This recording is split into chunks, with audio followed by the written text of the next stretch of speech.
We go now to the Deputy National Security Advisor, John Feiner. Good morning. Good morning, Margaret. I know hostage diplomacy is extremely delicate. We've been close to a big breakthrough before and then fallen apart. But this morning, Qatar's prime minister says we are close enough to reach a deal, and the differences are just logistical at this point. Does the U.S. share that assessment? What I can say at this point is we share the assessment that many areas of difference that previously existed have been narrowed, that we believe we are closer than we have been to reaching a final agreement, but that on an issue as sensitive as this and as challenging as this, the mantra that nothing is agreed until everything is agreed really does apply, and we do not yet have an agreement in place. And so until that is the case, we're not going to lay out all the details in public. So Israel's prime minister said on CBS recently that they had intelligence indicating that there were hostages at Al-Shifa Hospital, but none were found. There were 2 bodies found nearby.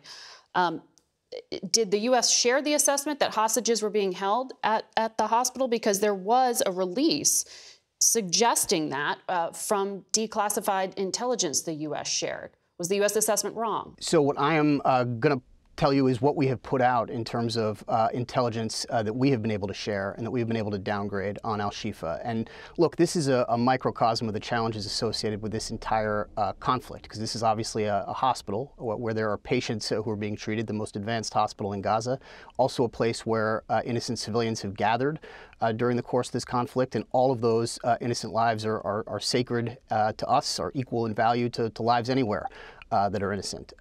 We have also said and been quite clear that we have intelligence information, not just Israeli intelligence, but American intelligence, that Hamas has used this facility to build terrorist infrastructure, to do command and control for combat operations. And we've been quite clear about that, but we have also said that none of that authorizes, in our view, direct military strikes from the air or on the ground against that hospital. So that is the complicated knot that the Israeli Defense Forces find themselves in, and that is how we are advising them to proceed at this point.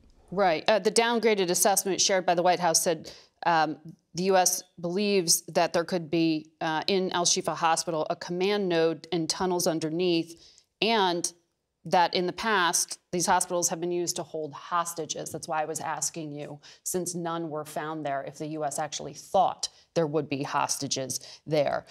There has been no One thing I'd say about that, Margaret, is that facility is still being exploited by the Israeli Defense Forces. I expect you'll see more information in the coming days. I think we feel confident in the information that we've put out, and let's see what their investigation reveals and where it leads. Israel's prime minister was on this network this week and told my colleague Nora O'Donnell that they are trying to cause minimal civilian casualties, but, quote, unfortunately, we're not successful. Given that acknowledgement by Israel, I wonder if the administration is applying the Leahy Act here that would allow for the United States to restrict some military equipment based on human rights basis. Is Israel exempt from that, given what's happened and what Israel is acknowledging? Do you need to change that? No countries are obviously exempt from laws of armed conflict or from U.S. statutory restrictions, but beyond that, not going to say more. What I will say, though, is we have been quite clear that Israel has every right to defend itself against the threat that it faces.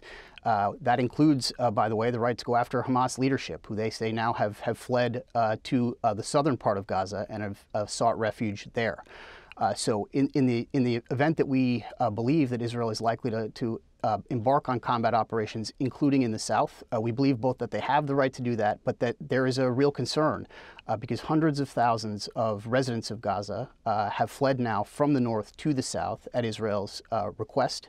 And we think that their operations should not go forward until those people, those additional civilians, have been accounted for in their military planning. And so we will be conveying that directly to them and have been conveying that directly to them. They should draw lessons from how the operation proceeded in the north, including lessons that lead to greater and enhanced protections for civilian life, things like narrowing the area of active combat, clarifying where civilians can seek refuge from the fighting.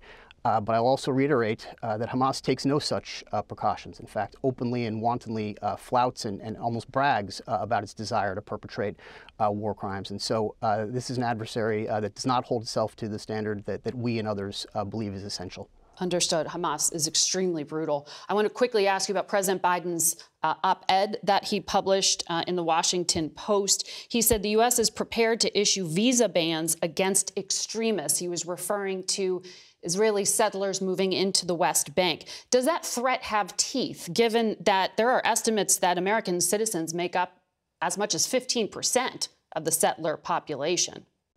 Look, the president has been extremely clear, I think, far beyond even what many of his predecessors said about our concerns about developments on the West Bank, and in particular our concerns about violence perpetrated against innocent Palestinians by extreme settlers. He said that in public speeches. He said that in an op-ed that he has published just this weekend.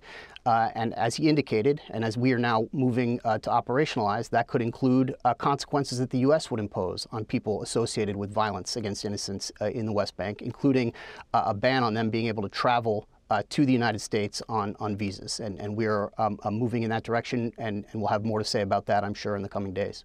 Understood. John Feiner, thank you very much for your time this morning.